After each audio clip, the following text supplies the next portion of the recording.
Praise the Lord.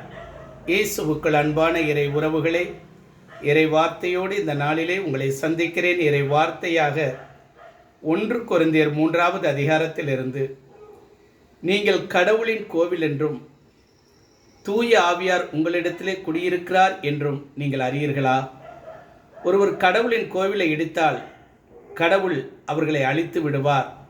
அன்பு தேவ பிள்ளைகளே, வாழும் இந்த இதயமே ஆண்டவர் வாழக்கூடிய கோவில் என்று சொல்லப்படுகிறது.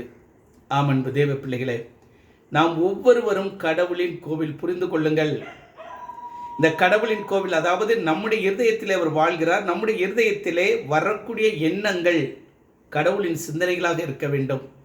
மாறாக உலக பிரகாரமான சிந்தனைகள் மற்றும் இச்சைகளின் சிந்தனைகள், இப்படிப்பட்ட காரியங்கள் நம்முடைய இதயத்தில் எழுமானால் கடவுளின் கோவிலை நாம் அசுத்தப்படுத்துகிறோம்.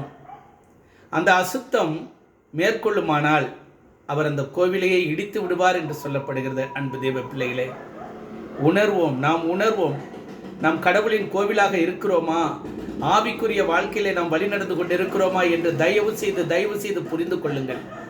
ஆண்டவர் வழிநடத்துவார், ஆண்டவர் வழிநடத்துவார். இந்த காலத்திலே பிசாசானவன், சத்துரு எப்படியாவது மக்களை திசை திருப்பி இழுத்து கொண்டு போக வேண்டும் என்று கங்கணம் கட்டி கொண்டு அவன் அலைந்து கொண்டிருக்கிறான்.